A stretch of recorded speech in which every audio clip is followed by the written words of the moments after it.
Enquanto o coral desce, eu estava ali pensando, Luzia, Ódia, pastor Neilton, irmãos e irmãs, o quanto nós temos de riqueza cultural em nossas igrejas. Às vezes levamos a música para a praia, mas venhamos e convenhamos, irmãos, não acho que a Ponta Verde e a Jatiuca seja o lugar mais carente de cultura e de arte, até porque lá as pessoas têm acesso a coisas que lugares não têm. Estava pensando, já pensou a capacidade de Odílio, junto com Kalinka, Guilherme, Neto, junto com Jonatas, cadê Jonatas? Estava aqui nesse instante, músico brilhante, fazer um projeto com esses coros para a gente levar para a Praça do Benedito Bentes, um dos lugares hoje mais violentos de Alagoas. Irmãos, nossa juventude está se matando, e não vai ser só política pública, a igreja precisa fazer alguma coisa, e nós temos beleza e arte, que é o que está faltando no coração dessa galera. Fiquei pensando um grande coral na praça, lá no Dique Estrada, lá no Sururu de Capote, na época de Natal. Não é levar cesta básica, nem brinquedo, porque isso, irmãos, com todo respeito, os espíritas, um monte de gente faz, leva beleza, leva arte. Quem sabe a gente pode fazer isso, levar a música para o Carminha, onde uma moça foi decapitada e a cabeça foi fincada na cerca, numa atitude animalesca. Como é que aquele povo vive? Totalmente, Gessé, esquecido de arte e graça. Então já pensou, irmãos, naquele período entre novembro e dezembro, juntar todo esse potencial artístico, musical, e a gente pelo menos escolher 4 zonas de risco. O secretário de Cultura do município de Maceió, a do estado não, abaixo Melina, com todo respeito, Melina está na hora de pedir para sair. Melina, como secretário de Cultura, se ela é prima de alguém aqui, desculpe, mas o negócio é feio. O secretário de Cultura é um abuso. Mas o secretário municipal de saúde, de cultura, se levar um projeto para ele, a prefeitura de Maceió com certeza vai apoiar. Levar graça, levar vida, levar beleza, levar Jesus, em nome do nosso Deus maravilhoso. Eu acho que alguns conhecem o tio desse jovem pregador. Quem aqui da época do pastor Nazareno, pastor da primeira igreja, quem lembra? De seu tio era brabo, era jogando bola, bicho. Diz que jogando bola o bicho era um siri na lata, tocou, ele já estava saindo no tapa. Tem muita história, não é verdade? Estou mentindo? O bicho era bravo. Pastor Edelbrando é sobrinho do pastor Nazareno, não é? E ele é pastor da Igreja Batista Candeias, em Fortaleza. Eu gosto muito dele, gosto muito da Aninha. Agora fiquei amigão do Tiago, que eu vi nascer. Ontem a gente conversou, não foi, Tiago, longamente sobre desenho animado. Temos os mesmos gostos. Hoje eu assisti, Tiago, de manhã alguns desenhos, para a gente conversar mais tarde no nosso jantar, beleza? Ele foi para o francês. Pastor Delbrando, vem cá para a gente orar. Senhor, muito obrigado pela vida desse meu irmão e meu amigo, profeta do Senhor. Ontem a minha vida foi desafiada pela boca do teu servo, que falou pela tua boca, e eu quero continuar te ouvindo com o coração disponível. Fala comigo, Senhor, fala com a tua igreja, aquilo que o Senhor já falaste ao coração dele. Cobre-o e o abençoa no nome de Jesus, amém.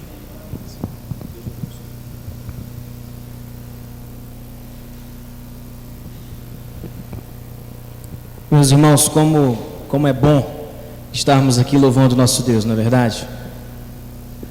Músicas de músicas diferentes, com estilos diferentes, e como é bom louvarmos o nosso Deus, como é bom estarmos juntos. E essa alegria de estar junto é uma coisa que se conquista na vida. A gente vai aprendendo a ter alegria de estar junto.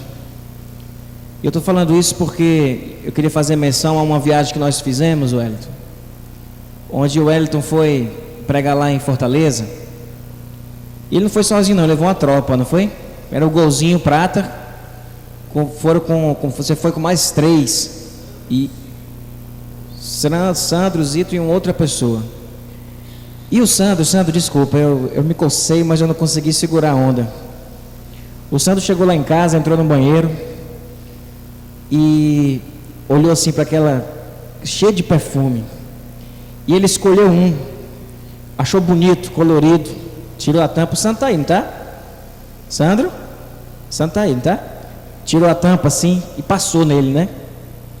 Aí daqui a pouco ele sai do banheiro. O que foi isso, Sandro? O que é isso? Ele tinha passado o que ele achou mais bonito, acho que achou um nome novo, diferente, mas o nome do negócio era Listerine. Se os irmãos quiserem experimentar um frescor diferente, passem Listerine no pescoço e embaixo do braço. O Sandro achou Fortaleza, no Ceará, o lugar mais frio da face da terra. E nessa viagem de volta, que nós saímos às 1h30 da manhã de Fortaleza, depois de um culto muito abençoado lá, nós viajamos a noite toda. O Sandro roncou muito. E de manhã nós tivemos um acidente, não foi, Wellington? O carro saiu da pista, subiu o barranco e voltou para a pista assim, quase uma voadora que ele deu de volta. Tanto que quando o carro bateu na pista, a suspensão quebrou e o papo do carro foi descendo naquela ladeira.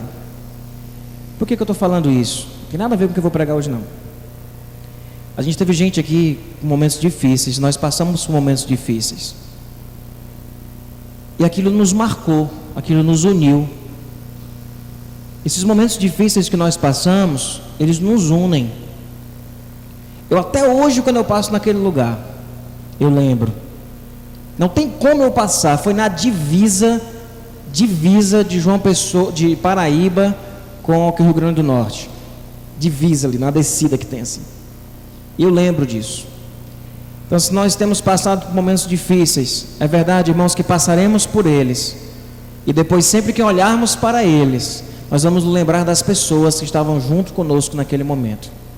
Então, que vocês que estão passando por momentos difíceis, a gente na nossa casa tem passado por um tempo difícil, que nós possamos celebrar esses momentos não como alguém que celebra a dor, porque não existe motivo para celebrar a dor, mas celebrar a ajuda que nós recebemos no meio da dor na vida da gente. E que essas pessoas que estão caminhando com a gente, nós nunca esqueceremos dela. Vamos passar os dias, passar a luta, e o vínculo, ele continua, ele vai continuar marcando a nossa caminhada, a nossa história. Amém? Eu queria que você abaixasse sua cabeça mais um pouquinho, que antes de eu começar aqui, que você tivesse um momento seu de oração, onde você vai pedir a Deus que de uma forma muito especial Ele fale com você de um jeito particular, que essa palavra não seja a mesma coisa para todo mundo, que ela chegue diferente no coração de pessoas diferentes. O mesmo Deus.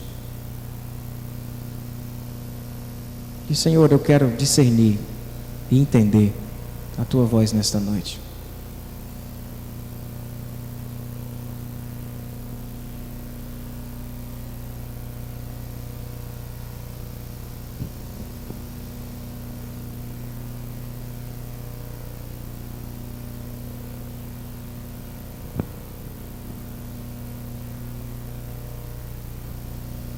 Pai querido, continua nos abençoando, Pai, falando conosco como o Senhor falou ontem durante todo o culto, como o Senhor tem falado hoje aqui.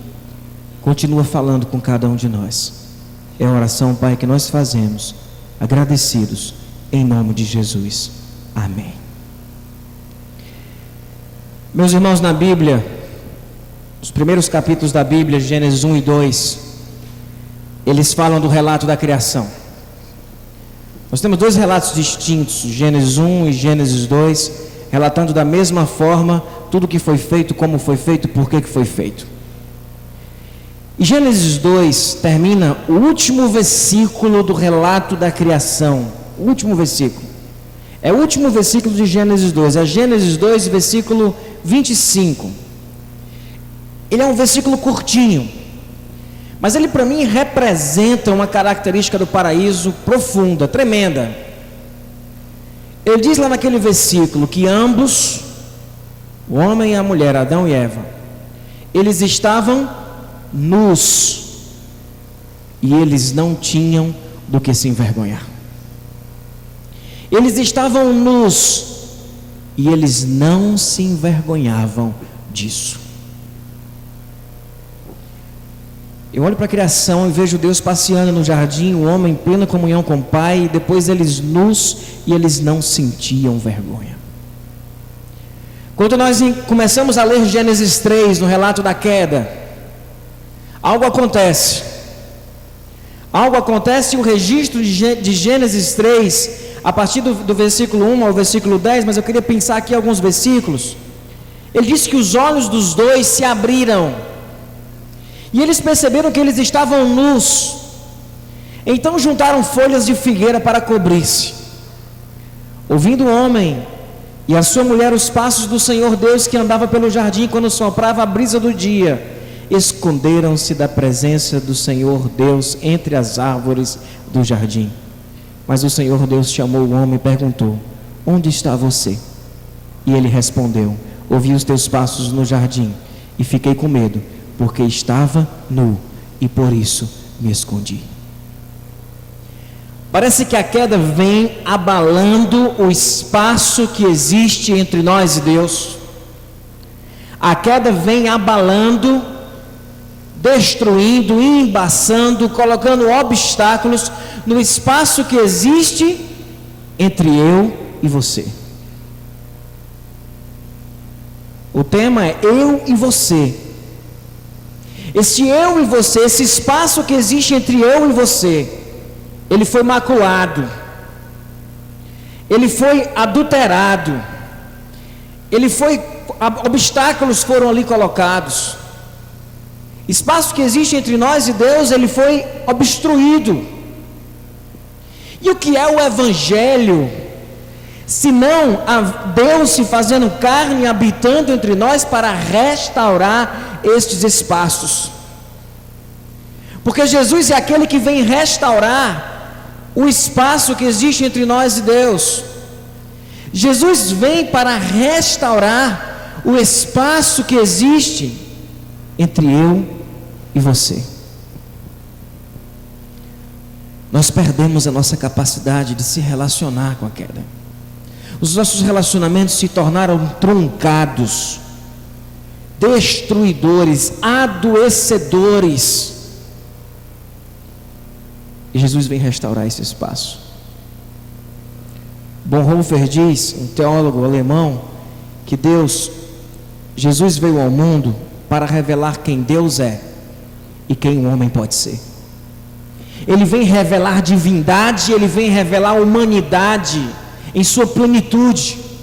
Porque se Jesus revela a divindade como de fato ela é, e ele é a expressão exata do ser de Deus, Jesus vem para revelar quem o homem é e o que significa ser humano. Jesus vem resgatar isso, ele vem restaurar esse espaço.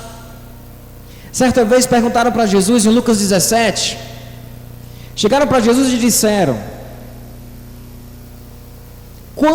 os fariseus perguntaram quando viria o reino de Deus. E Jesus respondeu: o reino de Deus não vem de modo visível. O reino de Deus não virá de modo visível, nem se dirá aqui está ele ou lá está, porque o reino de Deus está entre vós. A versão revista, corrigida, fiel, traz entre, NVI traz entre, a versão atualizada traz dentro.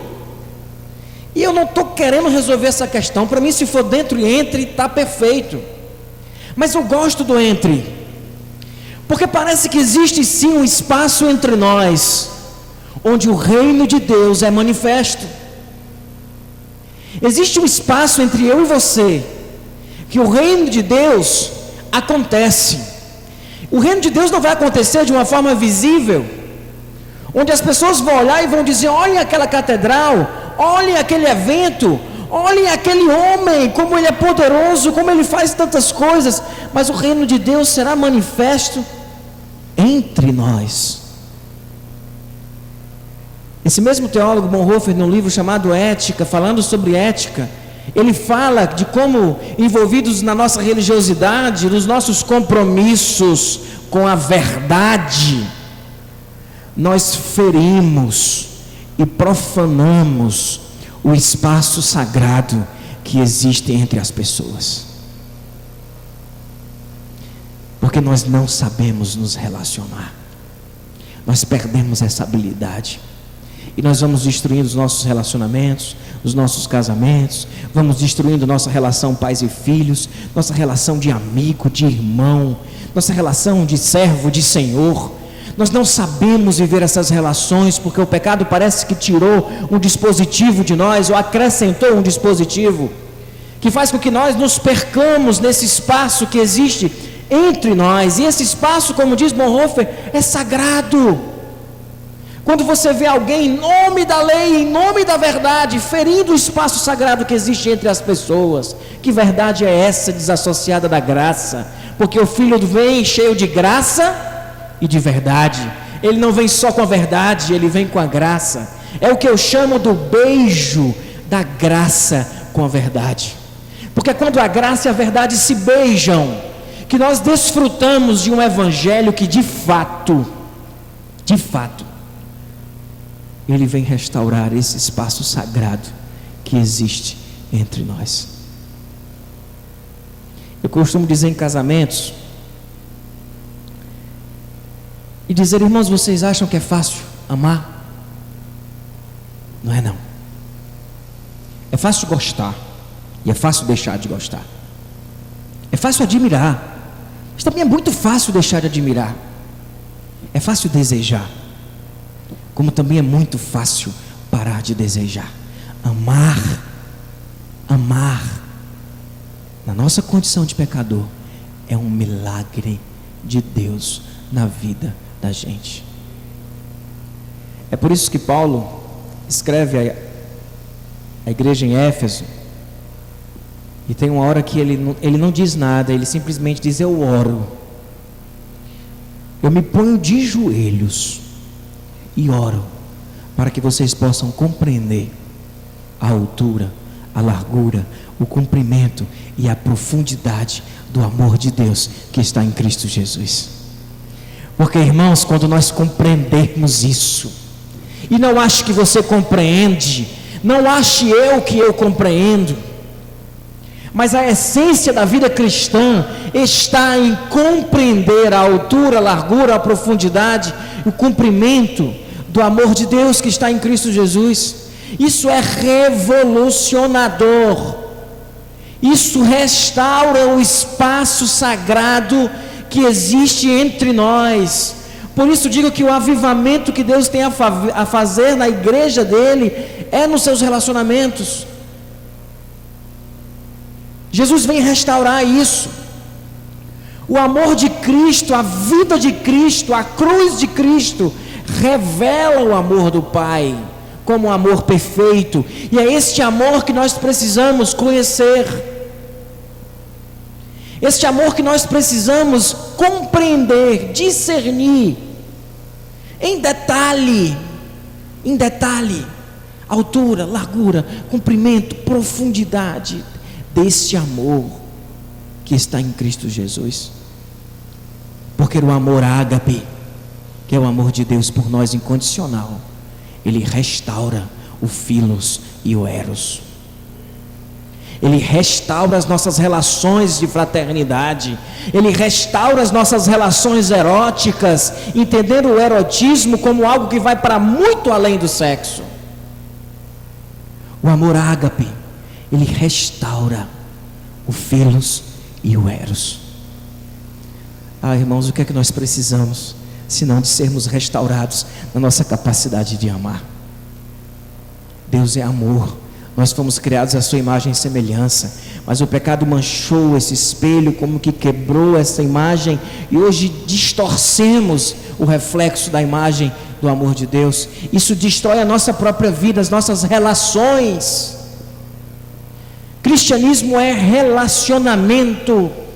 Cristianismo não é culto simplesmente, não é evento, não é estudo bíblico. Cristianismo é relacionamento. E se tudo o que fazemos não nos torna restaurados na nossa relação com o Pai e na nossa relação com as pessoas, que evangelho é esse? Que evangelho é esse? O evangelho vem restaurar esse espaço sagrado que existe entre nós. Sabe aquela história de você estar vivendo uma relação com uma pessoa e você de repente olhar e perceber que entre eu e você agora está acontecendo o reino de Deus? Percebe, irmãos? Eu sei que esse lugar que existe entre eu e você, ele é muito subjetivo, ele é invisível, mas é isso que Jesus está dizendo, ninguém vai ver, não é visível, não é visível. Esse espaço que existe entre nós, o reino de Deus se manifesta ali, ali. E eu queria destacar algumas coisas do Evangelho, coisas que vocês sabem. Algumas coisas do Evangelho e da graça do nosso Deus e do ágape do nosso Pai, que nós conhecemos. Não pretendo apresentar nada novo, mas simplesmente voltarmos ao primeiro amor e percebermos o Espírito do Senhor, que neste momento habita em nossos corações, restaurando o amor no nosso coração, restaurando de fato o amor no nosso coração. Eu vou ficar no plano individual, entre o eu e você, ou no duplo. Não quero falar de comunidade, de igreja, amanhã a gente vai conversar sobre isso. Quando nós olhamos para a cruz, meus irmãos, e quando nós olhamos para o Evangelho e para o ágape, nós percebemos que o amor perfeito, o amor que vem do céu, que vem de Deus, que é amor, ele é um amor que não tem medo de demonstrar o que sente. O ágape de Deus não tem medo de demonstrar o que sente. Deus amou o mundo de tal maneira que deu o seu Filho unigênito para que todo aquele que nele crê não pereça, mas tenha a vida eterna. Hebreus 1 vai dizendo que tendo Deus outrora falado de muitas formas e de muitas maneiras, você percebe, algumas pessoas não gostam dessa palavra, mas eu vou usar, você percebe a angústia de Deus em tentar de múltiplas formas revelar o seu amor? É como se Deus estivesse encontrando muitas formas de dizer isso, através da sua lei, do maná no deserto, através, tudo isso é demonstração do amor do Pai. Aí Hebreus diz, tendo Deus outrora falado de muitas formas e de muitas maneiras, nos falou nesses últimos dias, através do seu Filho. Romanos 8 diz, quem nos separará do amor de Deus que está em Cristo Jesus? Nem a morte, nem a vida, nem anjos, nem principados, nem potestades. Romanos 5:8 diz que Deus dá a prova do seu amor. Deus dá a prova do seu amor. Deus se esforça em comunicar esse amor, porque Ele não tem medo de dizer eu te amo. Ele não tem medo de mostrar de forma muito clara que Ele ama. Há quem diga, em algumas teologias ou em algumas estruturas de igreja, que se nós falarmos demais do amor, as pessoas vão cair na gandaia, de que as pessoas não vão temer a um Deus de amor. Tipo assim, você percebe que o maior esforço de Deus foi de mostrar que Ele amava? Aí vem a parábola do filho pródigo, misturado com outras palavras, mostrando que Ele amava o perdido. Jesus é essa revelação clara de que Deus nos ama. O ágape não tem medo de dizer eu te amo. E para que nós possamos ser restaurados nesse espaço que existe entre nós, nós precisamos perder o medo de demonstrar o que sentimos, porque nós somos bloqueados, travados, fechados. Sentimos exatamente isso, que se o outro souber que eu amo do jeito que eu amo, ele vai montar em mim, vai me fazer de besta. E nós vivemos uma relação no entre nós, meio que escondendo o que a gente sente. A gente vai administrando o sentimento para não ficar refém. Isso é comportamento caído de relacionamento. O comportamento restaurado da relação é aquele que comunica o amor em múltiplas formas. De que adianta você amar, você que é pai, amar o seu filho, e o seu filho não saber disso? Ah, pera aí, pastor, meu filho não sabe que eu amo. Não sabe não. Você sabe com quantos adolescentes eu já conversei, quantos jovens eu já conversei, com quantos adultos eu já conversei, que diziam: meu pai e minha mãe não me amam. Você vai conversar com o pai e com a mãe? Se eles puderem cortar um braço para ajudar o filho, eles cortam. Se tiver que morrer para o filho continuar vivendo, eles morrem. Será que o pai e a mãe não amam o filho? Ama. Eu não tenho dúvida disso. Mas o filho tem. Porque esse amor não é comunicado. Esse amor não é comunicado. Quando a cobrança vem da relação, diz: mas eu estou me matando de trabalhar para sustentar vocês. Tudo que eu faço é para vocês, tudo que eu vivo é para vocês. É porque a pessoa não quer tudo que você faz, ela quer tudo que você é.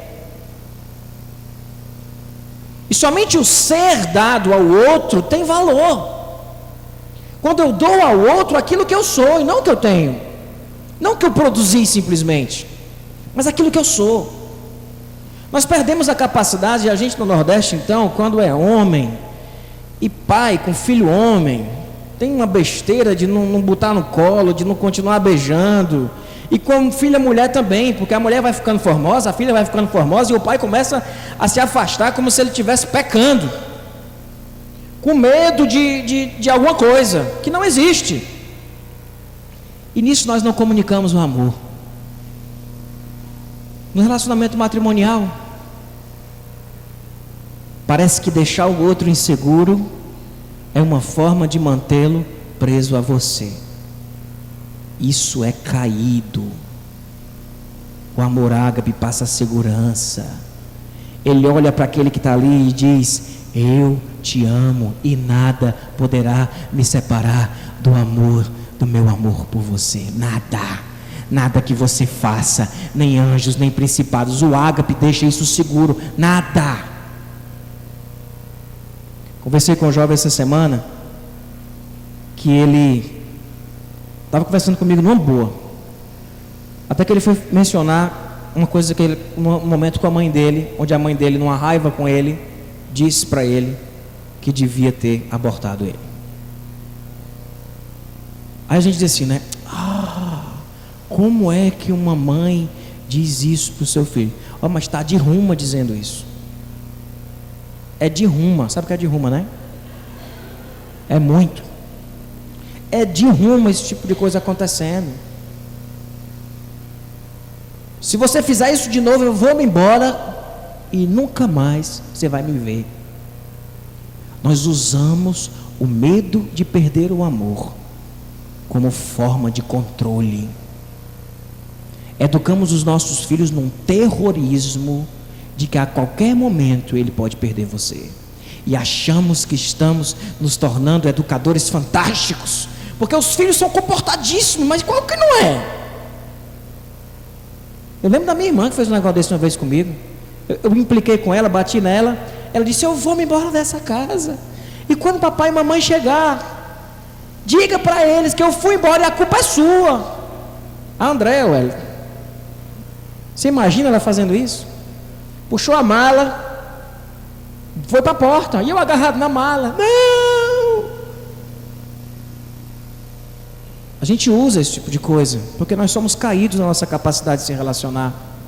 Parece que estamos mais confortáveis controlando do que amando, manipulando do que se entregando. E isso é fatal, isso destrói nossas relações. O ágape não trabalha assim. Não há nada que você faça, meu irmão, de errado, que Deus passe a lhe amar menos por isso. Assim como não há nada que você faça de certo, que Deus passe a lhe amar mais por isso. Porque Deus simplesmente te ama, e o amor dele independe do que você faça. Ele é incondicional, porque ele não se justifica na natureza da coisa amada. O amor de Deus se justifica em sua própria natureza, ele é perfeito. Graças a Deus por isso. Quando Paulo diz, né, miserável homem que eu sou, quem me livrará do corpo desta morte? Eu dou graças a Deus por Jesus Cristo nosso Senhor. Tem um texto em Cantares de Salomão que diz assim, e ele é lindo. Cântico 6, aí ele repete o mesmo versículo em Cântico 7 e o mesmo versículo em Cânticos 2. É quase que uma repetição, uma ênfase nesse livro. Ele diz: eu sou do meu amado, e o meu amado é meu. No outro ele diz: eu sou do meu amado e ele me tem afeição. Percebe a segurança dessa mulher? Percebe a segurança dessa mulher? Eu sou dele e ele me acha linda. Outro versículo diz: eu sou, o meu amado é meu e eu sou dele. Essa posse aqui é saudável, porque ela é mútua. Quando simplesmente a sua amada é sua, mas você não é dela, está errado. Isso não é saudável, vai dar problema. O que dizer do texto de Cânticos 8, que diz: coloque-me como um selo sobre o seu coração, como um selo sobre o seu braço, pois o amor é tão forte quanto a morte, e o ciúme é tão inflexível quanto a sepultura. Suas brasas são fogo ardente, são labaredas do Senhor. Nem muitas águas conseguem apagar o amor, os rios não conseguem levá-lo na correnteza. Se alguém oferecesse todas as riquezas da sua casa para adquirir o amor, seria totalmente desprezado. Ele está passando a segurança do amor, a segurança, porque Deus sabe que inseguros em relação ao seu amor, nós não batemos bem. A gente se abraça com tudo que aparecer na nossa frente, quer seja algo para uma prostituição, ou quer seja para um outro tipo de prostituição, chamada prostituição religiosa. Nós entregamos como quem está assim, querendo ser aceito, querendo de alguma forma se sentir seguro, porque a gente não funciona bem. A gente pisa e é pisado muito facilmente, quando nós não estamos seguros do amor de Deus por nós. Vivemos aquela estrutura do bem me quer, mal me quer, bem me quer, mal me quer, bem me quer, mal me quer, bem me quer, mal me quer, bem me quer. Oh Deus, obrigado, hoje o Senhor bem me quer. E vamos vivendo uma relação: aconteceu coisa boa comigo, Deus me ama. Aconteceu uma desgraça, será que Deus me ama? Ou eu fiz uma coisa certa, Deus me ama. Eu fiz uma coisa errada, será que Deus me ama? A segurança, o ágape nos passa essa segurança. Cristo dá prova do seu amor para conosco. Deus dá a prova quando Cristo morreu por nós, sendo nós ainda, ou seja, Cristo morreu por nós, a gente não valendo nada, e nós fomos comprados por alto preço, sem valer nada, porque Deus não estava olhando para a nossa iniquidade, mas estava olhando para aquilo que somos de fato, não pelo que o pecado nos define, mas pelo que de fato somos. Abra mão do medo. Essa semana é uma semana de você abraçar as pessoas que estão do seu lado e dizer: eu te amo.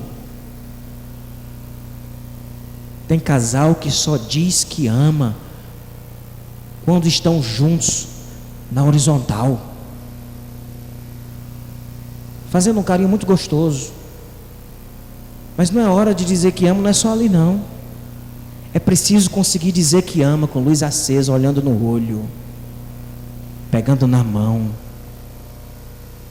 e passando a segurança que um relacionamento precisa para acontecer. Relacionamento pastor e ovelha funciona sem essa segurança? Não funciona. Relacionamento de amizade funciona sem essa segurança? Não, a gente vai construindo um negócio que a gente chama de relacionamento, mas não é, porque não há entrega, não há confiança. O ágape vem restaurar a nossa capacidade de passar segurança e de se sentir seguro. O ágape também é o amor que não maltrata, porque Deus não maltrata a gente. Lá em 1 Coríntios 13:5 diz que o amor, ele não maltrata, ele trata bem. Mas a pessoa que nós amamos é em potencial a pessoa que nós temos a maior capacidade de maltratar. E aí nós maltratamos mesmo. A gente vai ali naquilo que a gente sabe. Eu digo sempre que se eu quiser chegar em casa um dia e deixar minha mulher com muita raiva de mim, eu sei exatamente o que eu tenho que fazer quando eu chegar em casa, e a ordem que eu tenho que fazer para virar uma confusão, porque nós sabemos machucar muito fácil um ao outro. Nós precisamos ser revestidos. Deus sabe o seu ponto fraco. Já imaginou Deus agindo em cima dos seus pontos fracos?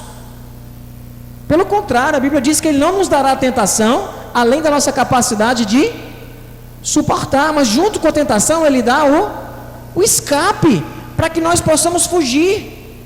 O amor perfeito, Ele não maltrata. Irmãos, às vezes a gente vê pessoas se maltratando, percebendo a ferida do outro, percebendo a fraqueza do outro, percebendo o ponto fraco do outro e agindo em cima. É ruindade. E o Evangelho vem falar de um amor que é bom. Ele vem restaurar uma bondade no nosso coração. O Espírito não vai restaurar justamente isso? Bondade, benignidade. Ele vem restaurar isso no nosso coração. Todos nós temos o nosso ponto frágil. Nós temos o nosso local, que é onde a nossa pele emocional, ela está carne viva. Que se alguém encostar, você dá um pulo. E é fácil identificar o ponto frágil. Você está conversando com alguém, sua esposa, um amigo, quem for, e você percebe no exato momento onde aquela pessoa, ela deu um pulo assim. Ela mudou completamente o comportamento, o humor dela, o tom de voz, pronto. Ali foi o ponto frágil, você mexeu no ponto frágil. E nós precisamos conhecer isso dentro da nossa família. Quais são os pontos fracos dos meus filhos? E tenho que evitar esses lugares. Quais são os pontos fracos da minha esposa? Quais são os meus pontos fracos? Nós temos isso. Deus não age em cima dos nossos pontos fracos. Quem faz isso é o cão. O cão é que faz isso. Ele vai lá no lugar que sabe que a gente é fraco para poder derrubar a gente. Deus não faz isso com a gente, não. Precisamos tirar a maldade do nosso coração. Ah, meus irmãos, sabem o que o amor ágape nos mostra? Que nós somos todos iguais. Ao mesmo tempo somos todos diferentes, mas somos todos iguais. Todos nós somos pecadores. A graça mostra isso, o ágape mostra isso, que não há um justo sequer diante de Deus. E existe algo adoecedor nas nossas relações, quando pessoas envolvidas nessa relação se colocam na posição do justo e começam a apontar, e basta a fraqueza do outro não ser numa área onde você é forte, para você achar que por isso você pode ser juiz daquela questão, porque naquela questão você é forte. Todos nós temos pontos fracos diferentes, mas todos nós somos frágeis. Todos nós somos pecadores. Eu estava num grupo de recuperação e o irmão falou: e fulano, meu nome é fulano, eu luto contra a maconha, eu luto contra os remédios controlados, papai, eu luto contra não sei o quê. E eu falei, eu luto contra, eu disse, meu nome é Edelbrando, eu luto contra a compulsividade alimentar. Eu uso o alimento como uma forma de resolver as minhas questões emocionais. Eu não sei como é que eu não sou gordo. Vocês acham que eu sou gordo? E ele olhou para mim e disse: pecado de pastor é osso, né? Olha aí, gente, aquilo é maconha, não sei o que. O pastor veio dizer que o pecado dele é comer uma pizza. Eu disse: irmão, mas eu olhando para isso, eu percebo que eu não tenho em nada, eu sou diferente de ti. Em nada. Que a mesma dificuldade que eu tenho de madrugada de não comer aquela farofa que está na geladeira, é a que você tem, meu irmão. De não se segurar em relação àquilo que está te ajudando. Nós somos iguais, nós somos pecadores. Quando eu olho dentro da relação, uma vez eu fui fazer um atendimento e veio um casal. Aí ele começou: pastor, é porque minha esposa, ela não é uma crente em Cristo Jesus, que nem nós somos. E por causa disso eu tenho uns problemas no meu relacionamento. Aí eu olhei assim e disse: já saquei qual é o problema no teu relacionamento. Aí ele começou a falar que ela não tinha os mesmos princípios, que não tinha os mesmos valores. De fato, se sentindo melhor do que ela em muita coisa. E eu digo para vocês, irmãos, ele era pior do que ela em muita coisa.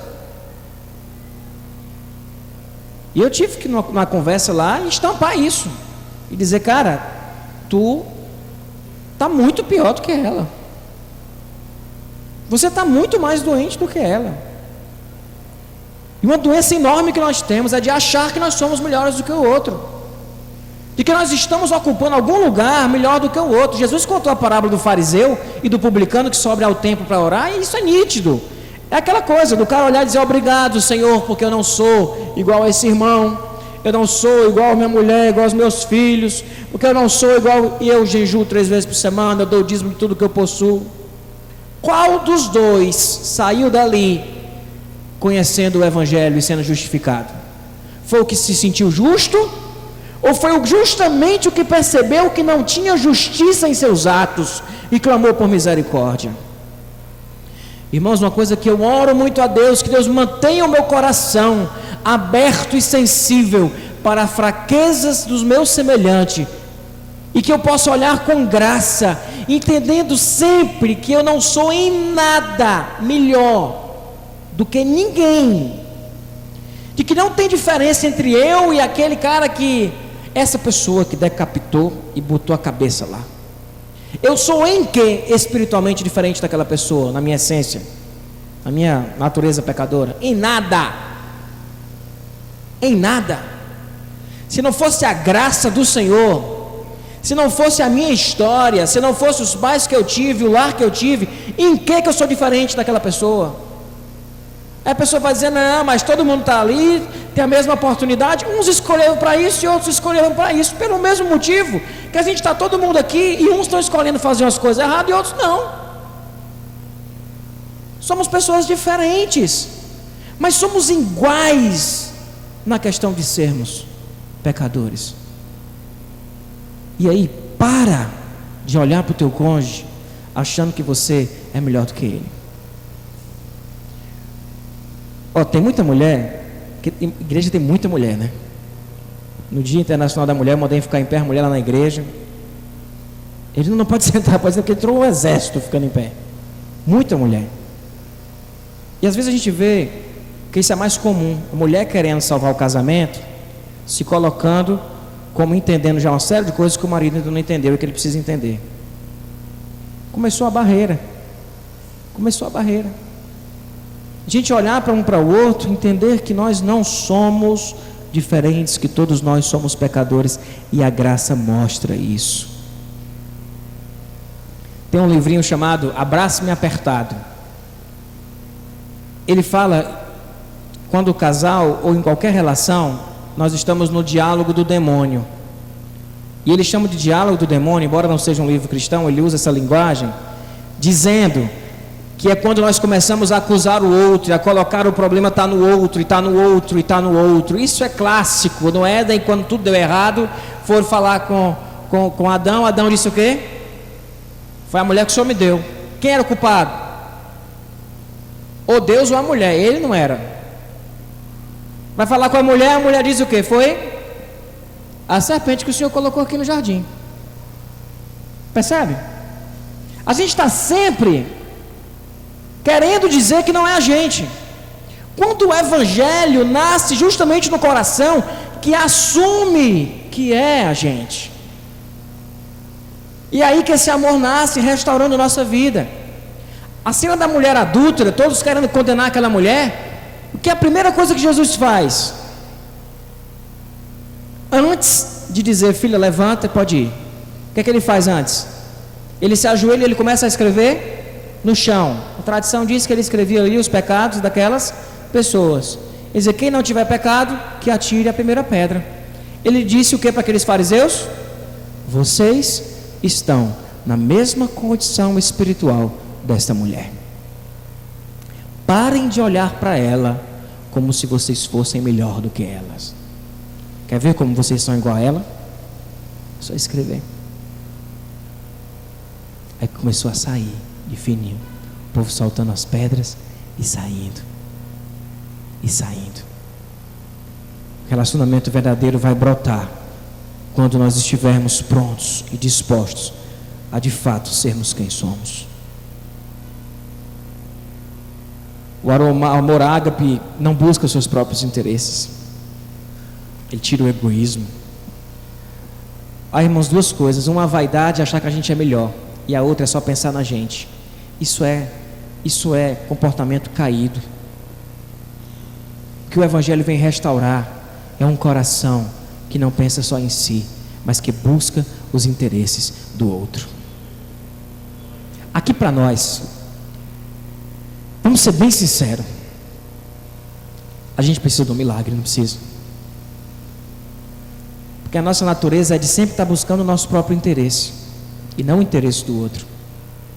Você vai conversar com qualquer casal que está separando, com briga de irmão, está todo mundo pensando no seu lado, no seu problema, onde ele está sofrendo. Ah, meus irmãos, como nós precisamos aprender a amar. E o amor perfeito, ele nos ensina a não procurar os nossos próprios interesses.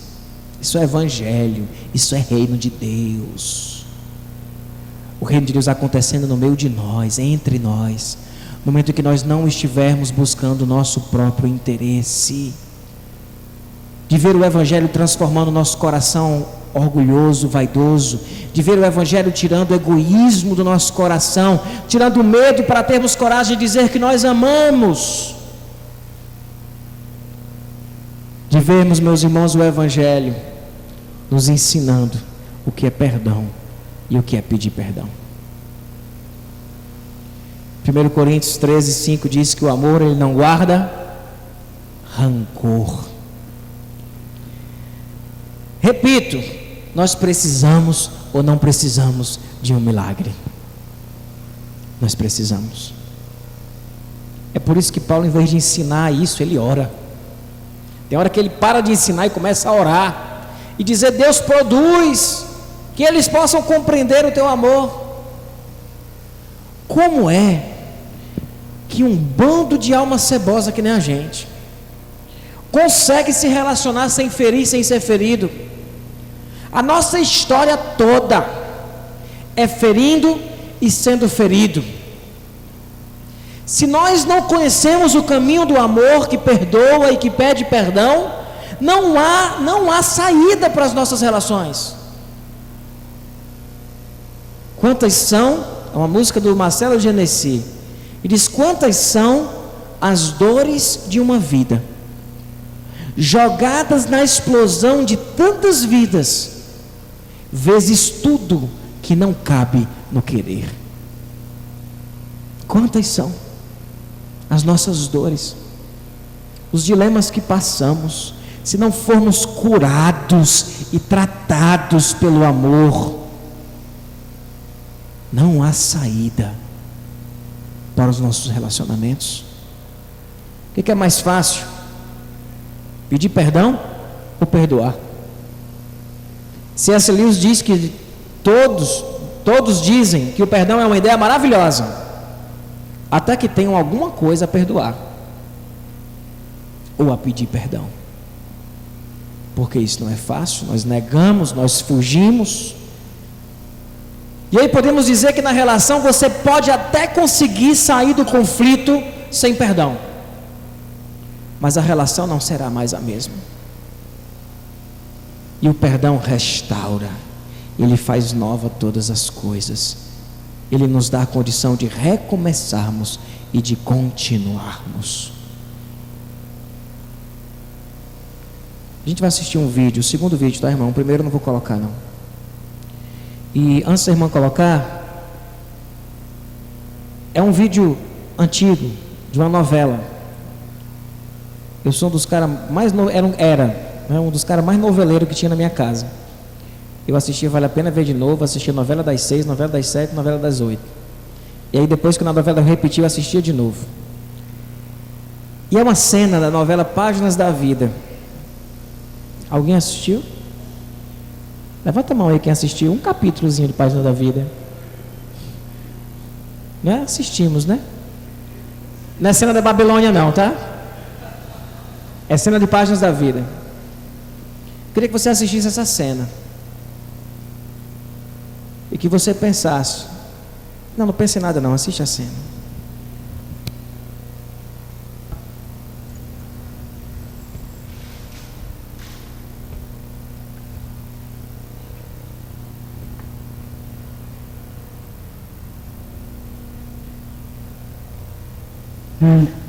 Oi, mãe. estou entendendo. O que você está fazendo aqui? Eu tive que voltar. Teve?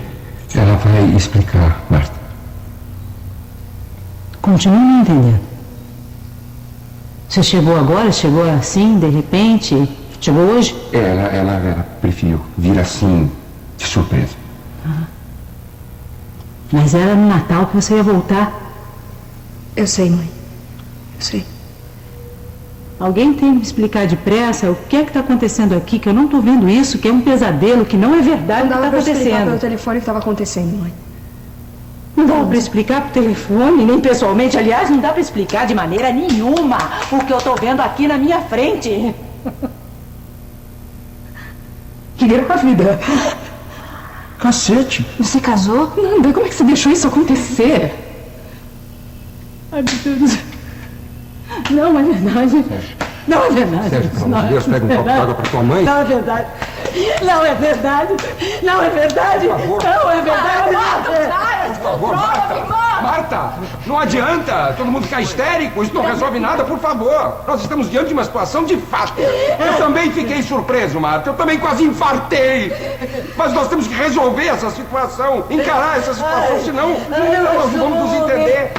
Eu acho que eu vou morrer, eu acho que eu vou morrer. Mãe, deixa eu falar, mãe. Mas falar o quê, Nanda? Pra tudo tem uma explicação. E você? Ei, você tava com ela? Você sabia que ela ia chegar assim, nesse estado, desse jeito, e não me falou nada? Eu pedi pra ele não falar nada, mãe. Pedi pra ele sozinho me buscar no aeroporto. Eu sei que eu decepcionei você, que eu decepcionei todo mundo aqui, eu sei. Mas você queria que eu fizesse o quê, mãe? Eu não fiz isso porque eu quis. Aconteceu. Eu falava com você toda semana e você dizia, não, mãe, imagina, não tenho namorado, eu só penso em estudar, eu só quero fazer curso. Não, menti! Eu não tinha outro jeito, eu não tinha outra situação, eu não tinha outra solução, mãe. Você queria que eu te ligasse? Queria que eu escrevesse o que estava acontecendo? Não dava. Eu tinha que vir aqui. Encontrar todos vocês cara a cara. E é isso.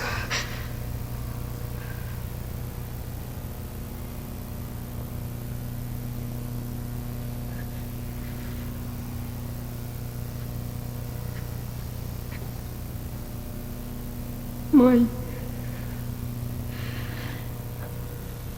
Me perdoa, mãe.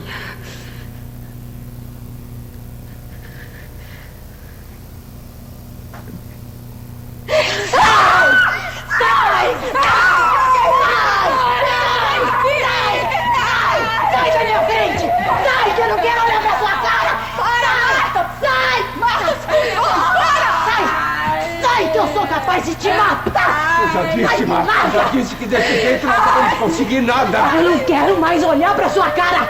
Eu não quero mais olhar nem pra sua, Nanda! Para! Mas solta! Não tem mãe! Não tem mãe! Eu não sou mais a sua mãe! Não tem! E não tem explicação! Não tem!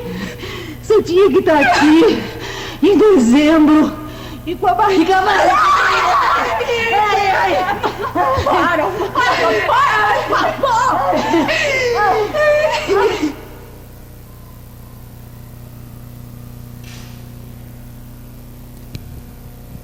Nós olhamos para essa cena e pode ser que algumas pessoas digam: é exagero, é sensacionalismo.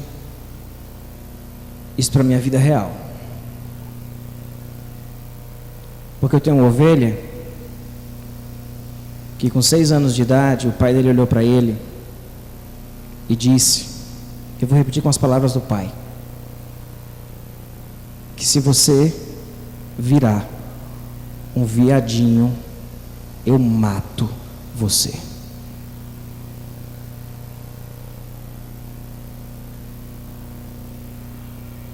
Ele conta que chorava todas as noites,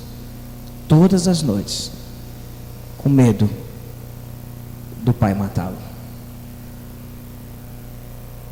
desse jovem que não consegue mencionar a mãe olhando para ele, dizendo que devia ter abortado ele, que ele se desmancha. E tantas outras histórias que estão aqui, de feridas que nos adoecem, que nos tira do tempo, que nos coloca no lixo, que não nos deixa viver. Precisamos do amor perfeito. Não temos como continuar sem a manifestação da graça de Deus na vida da gente. Não temos. Porque fomos feridos. E porque fomos feridos, estamos ferindo. E outras pessoas estão sendo feridas. Se a graça não quebrar esse ciclo de destruição, nós continuaremos a destruir e a machucar e a magoar. E é certo que nós magoaremos e que feriremos, mas que seja também certo de que nós viveremos um evangelho que sabe o que é pedir perdão e consegue perdoar, porque compreendeu a altura, a largura, a profundidade do amor de Deus que está em Cristo Jesus. Não há saída sem amor. Não há saída. Mas graças a Deus que nos amou como nos amou. Porque se não recebemos amor de canto nenhum, existe uma fonte inesgotável de amor para preencher todos os vazios que existem dentro do nosso coração e restaurar a nossa capacidade de se relacionar e de vermos, meus irmãos, de uma forma miraculosa o reino de Deus sendo estabelecido neste espaço que existe entre eu e você. Hoje é dia de você olhar para os seus filhos, de olhar para a sua esposa, olhar para os seus amigos, para os seus pais e dizer: eu quero ver o reino de Deus estabelecido neste espaço que existe entre nós, que ninguém vai ver, mas é justamente neste espaço que o reino de Deus está sendo implementado. Amém, irmãos? Glória a Deus por tudo isso. Vamos sair daqui sedentos por conhecer o amor de Deus. Vamos sair daqui reconhecendo que nós precisamos conhecer mais sobre o amor de Deus. Eu queria encerrar lendo 1 Coríntios 13. O amor é paciente, o amor é bondoso. Ele não inveja, ele não se vangloria, ele não se orgulha, ele não maltrata, ele não procura seus interesses, não se ira facilmente, não guarda rancor. O amor não se alegra com a injustiça, mas se alegra com a verdade. Tudo sofre, tudo crê, tudo espera, tudo suporta. O amor, versículo 8, nunca falha. O amor nunca falha. Baixe sua cabeça, eu queria que você conversasse com Deus agora. Hoje é dia de você botar sua boca no pó e dizer: Pai, eu preciso desse amor. Eu preciso compreender o teu amor e ver o teu amor restaurando os meus relacionamentos, Pai.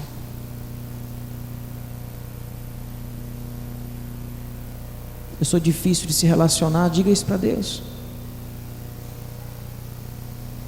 Sou difícil, Pai.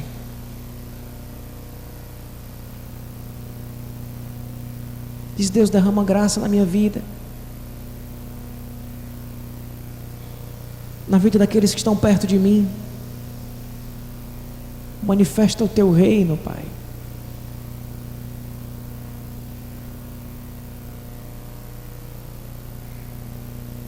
Me restaura para a tua glória. Me ajuda a comunicar o amor, a passar segurança, a sentir segurança. Tira o egoísmo, tira a maldade, tira o orgulho, tira a vaidade. Me ensina o que é graça e me ajuda a perdoar e a pedir perdão.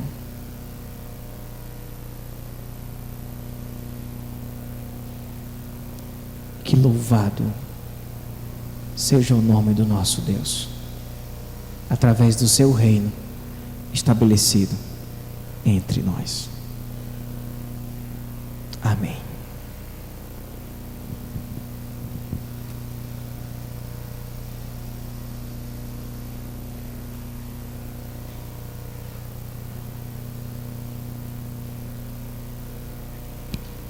Bom, eu fiquei ali do lado do Odílio e não dava para resistir. A gente foi lá no fundo do baú e eu queria que você ouvisse essa canção. Logo após, o coro vai nos brindar com a última canção da noite. E todos e todas estão convidados para a gente partir o bolo, um bolo de aniversário. Aniversário tem que ter bolo. Mas eu quero amar assim, irmãos. Eu quero. Eu não quero ser refém. Eu não quero sair ferindo e ensinando o desamor. Até porque o amor ágape é o segredo de tudo.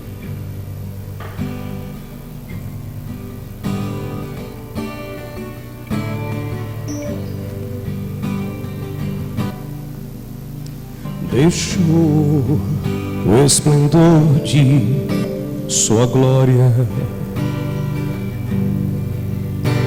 sabendo o destino aqui. Estava só e perdido no Gólgota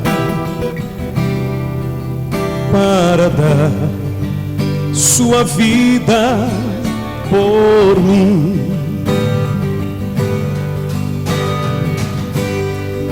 Se isso não for amor, o oceano secou,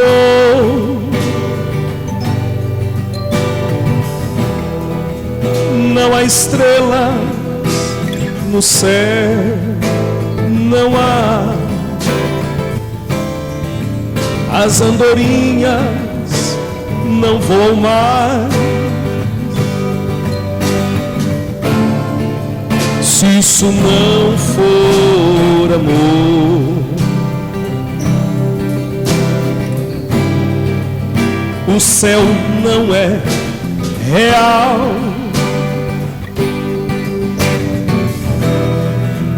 Tudo perde o valor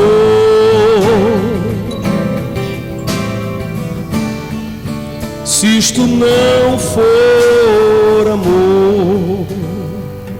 Deixa eu fazer o seguinte: quem tem mais de 40 conhece essa canção. Era a época que as músicas tinham pouco barulho e muito conteúdo. Eu vou pedir a você que conhece essa canção para ficar de pé e pedir a Gessé que pega aqui um microfone para a gente cantar junto. Você vai lembrando um pedacinho, mas quem lembra, fique de pé, por favor. Quem lembra, para a gente tentar fazer aqui um coral às antigas. Tá certo? Vamos tentar? Deixou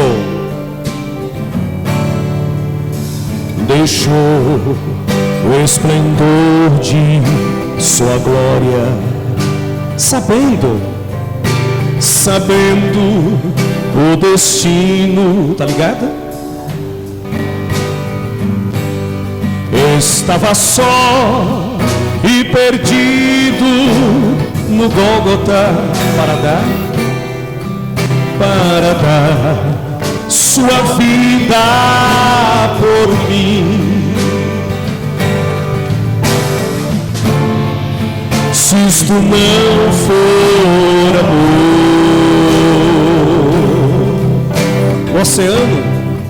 o oceano secou,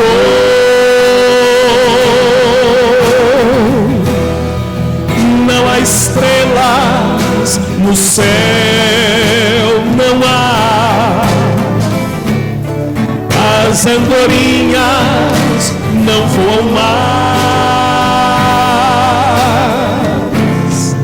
Se isto não for amor, o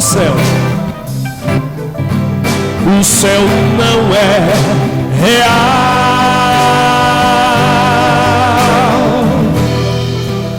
tudo perde o valor.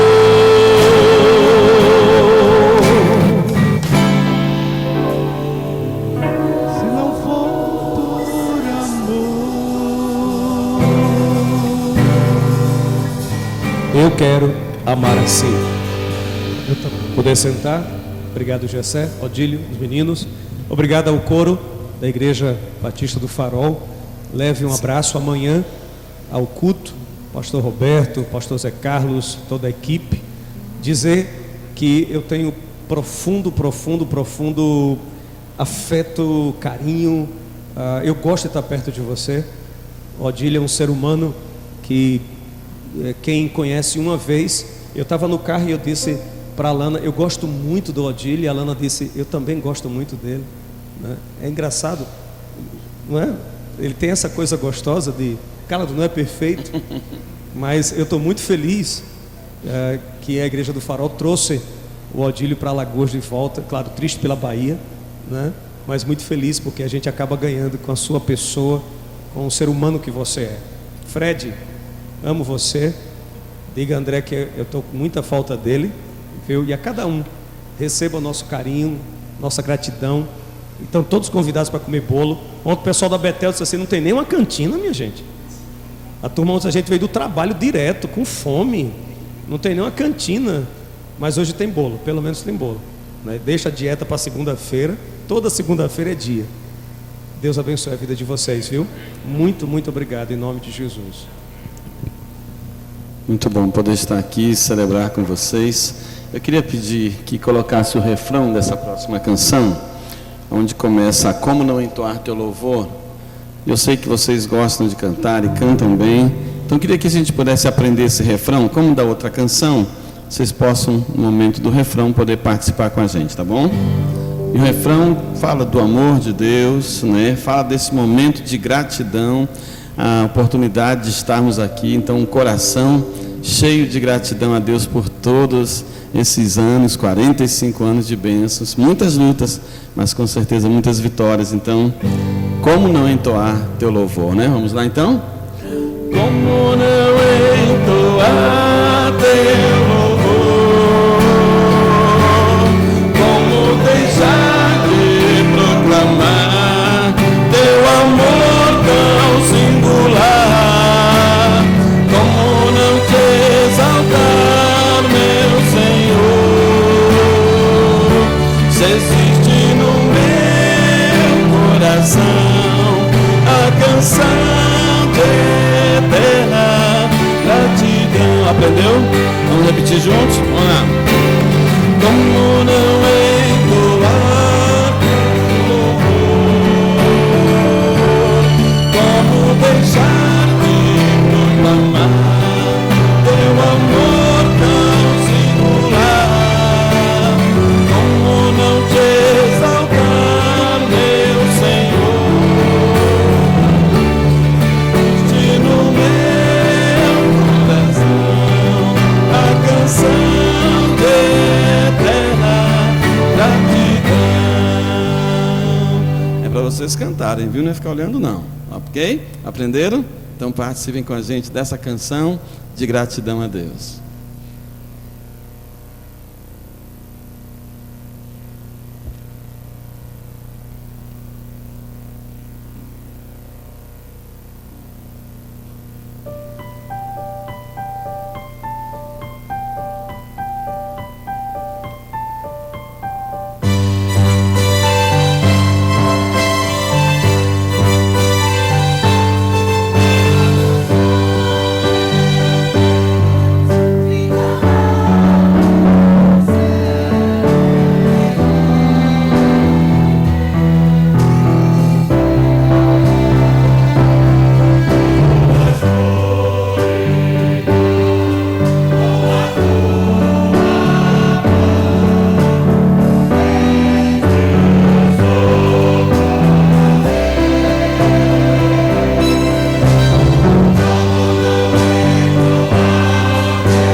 Aqui a gente aprendeu a aplaudir porque a gente aplaude o esforço, a gente aplaude a disciplina, a gente aplaude as horas de ensaio, mas a gente aplaude acima de tudo esse Deus que dotou cada um e salvou cada um e deu graça a cada um para trazer a graciosidade através da música. Amém, irmãos? Que a graça do nosso Deus, que nos ama com esse amor restaurador, poderoso, que as atitudes do Senhor Jesus Cristo, que materializam todo esse amor, e que a força que a gente precisa para colocar em prática esse desafio do teu profeta nessa noite, que está no Espírito Santo, seja derramado com abundância em nosso coração, em nome de Jesus. Amém e amém. Aí você dá o seu melhor abraço, porque entre eu e você tem que ter cheiro de reino de Deus. E vamos aqui para o salão social, por favor, para comer bolo. Atenção, Conceição.